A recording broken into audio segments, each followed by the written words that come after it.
интервју е дел од серија разговори со градоначалниците и локалните функционери, како и со други стручни лица за локалната самоуправа и универзитетски професори. Интервјуата, кои ќе се емитуваат на отворена телевизија, имаат за цел да се подигне јавниот интерес за локалната самоуправа и регионалниот развој, како и на општите знаења на граѓаните за работата на општините. Ние, граѓаните, мораме да развиеме локалната демократија, затоа што ни општината близу, а владата далеку. За тоа да го направиме, мораме да им помагаме на општинарите во донесувањето одлуки, во планирањето, но и во контролата на буџетското прашање.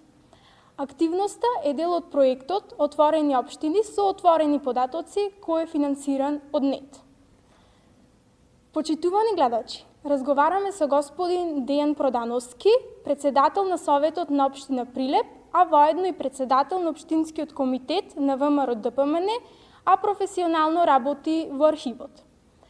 Тој има долгогодишно искуство во областа на политиката и општинските работи, но сигурно е дека тој најмногу знае од сите советници што е тоа институционално паметење и зошто е тоа важно за работата на една институција.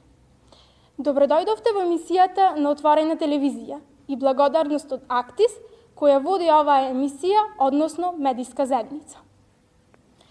Господине Продановски, сите ние ги знаеме законските надлежности на општинските совети. Дали има и кои се спецификите на Прилепскиот совет и во што се разликува тој од останатите? Ви благодарам што ме издвоивте мене за да направиме вакво интервју.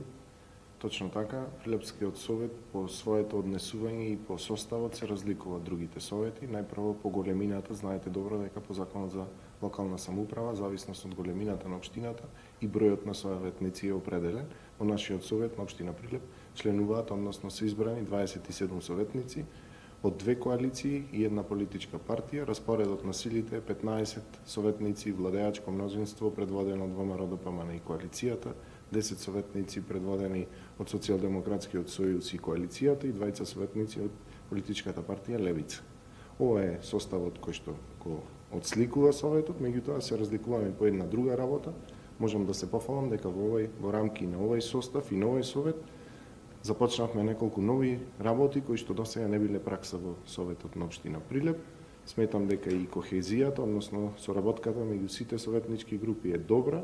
Имаме комуникација, имаме координација, се договараме за настаните, ги договараме седниците, термините, како одговара за сите и мислам дека тоа е вака еден сериозен чекор кон подигнување на нивото на демократијата во општина Прилеп. Дали мислите дека децентрализацијата оди во вистинска насока? Ова го прашувам заради тоа што има многу мислења дека децентрализацијата назадува, токму поради фактот што локалната и централната власт не се од исти партии. Во нашето општество, за жал, сите одлуки кои што се однесуваат во овој правец се донесуваат од политички побуди. Да. Така и во овој случај, за ова прашање вие кој што ми го поставивте, и јас лично како човек и како граѓанин на општина Прилеп не сум задоволен. Во смисло затоа што ние од 2004 имаме закон за локална самоуправа и од тогаш процесите на децентрализација требаше да одат со многу позабрзано темпо од ова што се сега. Централната власт сепак ја има доминантната улога во управување на државата, посебно во однесувањето на локалните самоуправи. Треба да има чекор побрзо кон поголема децентрализација и кон враќање на надлежностите и ингеренциите што некогаш во еден друг систем ги имале локалните самоуправи, односно општините. Сметам дека назадуваме на тој правец, но мислам дека доволна брзина ќе добиеме оној момент кога ќе ги отвориме преговарачките процеси и тие се основни одредби кои што треба една држава да ги исполнува, односно основни одредби на локална самоуправа која што треба да ги исполнува за да стане полноправен член на Европската унија. Така, за жал, тоа е реалната ситуација. Централната власт и сега, но и порано постојано обвинува дека општините немале капацитет да креираат поголеми поважни проекти, посебно за аплицирање во ИПА. Немале идеи за проекти, немале спремна техничка документација и слично. Дали го делите истото мислење и што да се прави во врска со тоа? Најдобро е да обвините некој друг. Меѓутоа, капацитетите на општините се онолкави колку што дозволува основниот буџет, односно буџетите на локалните самоуправи. Ако поминеме од она прашање претходно што го поставивте, да ја зголемиме децентрализацијата, да им се даде поголем авторитет и поголема автономија на локалните самоуправи, сметам дека тогаш ќе биде и по-слободно на управувачите, односно на менаџерите на локалната самоуправа, односно извршната власт во локалната самоуправа, тоа е граначалниците, да си обезбедат тимови кои што ќе работат на обезбедување на средства кои што доаѓаат од надворешни извори на финансирање, а тие се и ИПА фондовите, меѓутоа и ред други организации кои што функционираат и помагаат кон локалната самоуправа.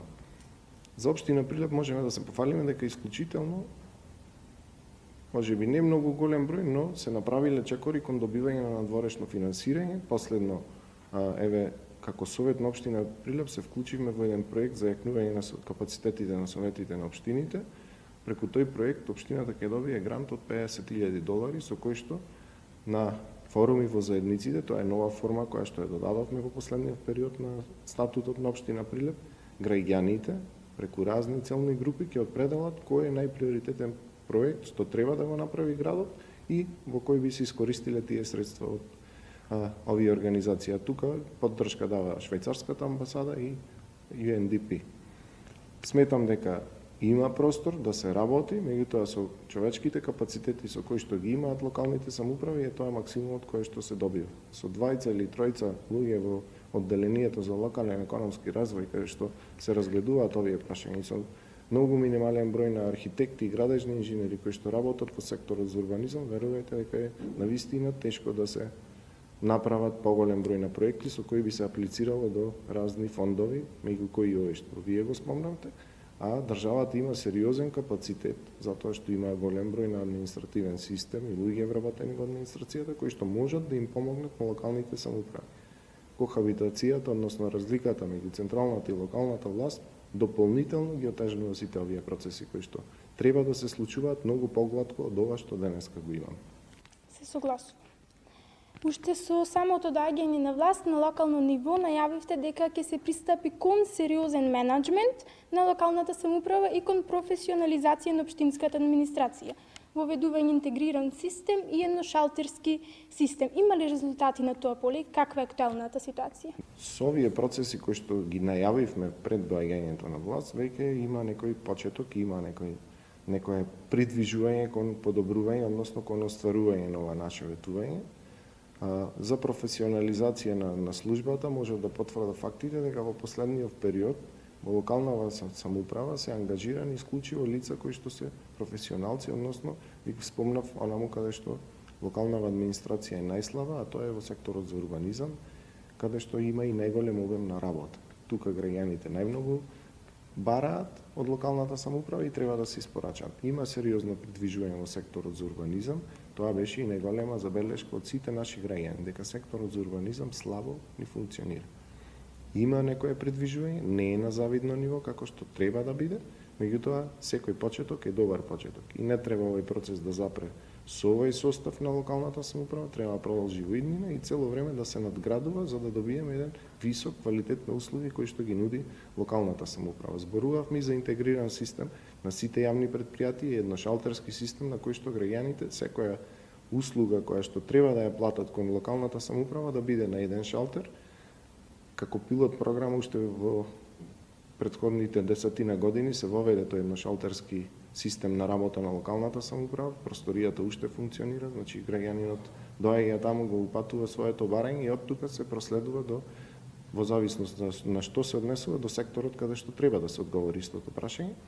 Меѓутоа размислуваме да одиме и чекор понапред, во тој систем да ги интегрираме и јавните комунални предпријатија, сите оние кои што даваат услуги, кои што наплаќаат нешто од граѓаните. Стигнавме до одредена фаза во која што барем можеме да се пофалиме дека фактурите за сите јавни комунални предпријатија можат да се плаќаат онлайн и тоа дава сериозен простор за цел систем да се интегрира и како даночни врзници секој едно семејство или секој еден граѓанин да се поврзе до неговиот фактурен број или матичен број, без разлика како и да биде направен системот и преку тоа со еден клик да може да ги плати, односно да биде услужен за сите барања кои што ги има до локалната самоуправа. Се работи на тоа, меѓутоа поместувањето, воведувањето на новини секогаш на почеток дава некој отпор, од средината, мислам дека ќе го надминеме и дека ќе завршиме со тој процес многу брзо. Така. Ова локална гарнитура најави подобрување на ефикасноста за генерирање приходи, како и воведување на нови иновативни механизми за генерирање приходи. Каква е состојбата со приходите и воопшто со општинската каса? Добро ви се конципираме прашањето, затоа што со секое следно прашање отвараме нешто што претходно сме го најавиле. Во претходно прашање ви најавив дека веќе се работи на подобрување на условите и односно на давањето на услуги.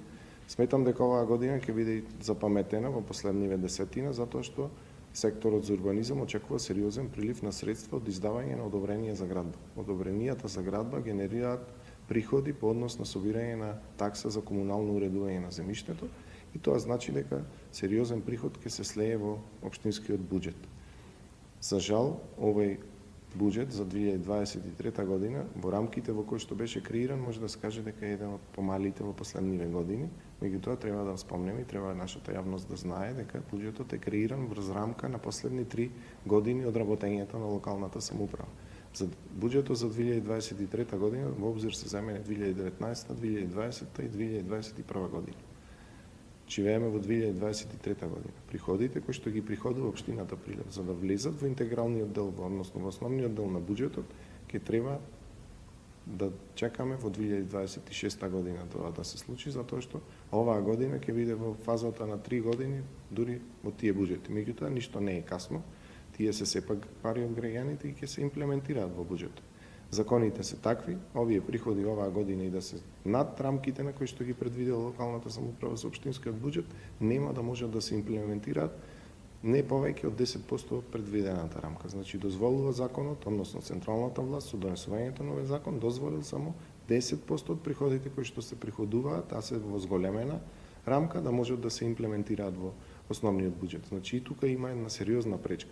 Затоа ако се вратиме на оние први прашања дека треба да се оди на чекор понапред со децентрализацијата, за да може секој еден денар собран по било кој основ од секоја можна област да може да се имплементира веднаш во буџетот и да се врати назад кон граѓаните, односно да се подобруваат условите за живот. Заради одлуката на владата од месец ноември да му се одземат ингеренциите на јавното предпријатие Енерго Прилеп за стопанисување со броилата за јавно осветлување, прилепчани во новата година ќе плаќаат исклучително повисоки сметки за струја. Дали колку овие мерки по скапувањето на струјата го погоди општинскиот буџет?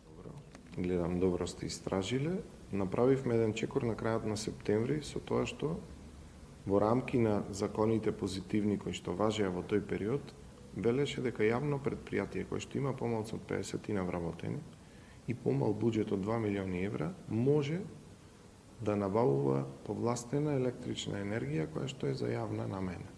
Така и со јавното улично осветлување. Како совет донесовме таква одлука за месеците октомври, ноември и декември, вклучително кога им ги одзедовме ингеренциите на јавното предпријатие за енергетски дејности Енерго Прилеп од Прилеп, заштедивме, верували или не, огромна сума на средства кои што ќе беа потрошени за јавното улично осветлување. Само една паралела и да знаете низ призма на бројки, сметам дека така непластично се добива представа за еден проблем. Ако локалната самоуправа за улично осветлување во текот на 2021 година потрошила само 18 милиони денари и покрај овие чекори што ги презедовме и заштедивме поголема сума од 12 милиони денари за 3 месеци по однос на фактури за улично осветлување, на крајот, сега на 15 март, ја донесовме завршната сметка на локалната самоуправа и верували или не, сме потрошиле 60 милиони денари за јавно улично осветлување за 2022 година.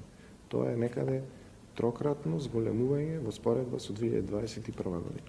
Во овој момент и до крајот на овој месец, предпоставувам, не држете ме точно за збор, сме се уште на таа рамка од 90 дена на снабдување на електрична енергија за јавно улично осветлување на универзалниот снабдувач. Потоа ќе треба да се распише тендер и во зависност од сумата која што е, односно цената на електричната енергија на берзите, ќе се формира и цена на која што ќе настапат понудувачите на тој јавен тендер и ќе видиме каква ќе биде состојбата оваа година. Очекуваме дека заради тоа што полека се стабилизира пазарот на електрична енергија, мислиме дека сметките нема да бидат толку високи како во 2022 година, што за жал 60 милиони денари или во евра, 1 милион евра се потрошиле само за јавно улично осветлување.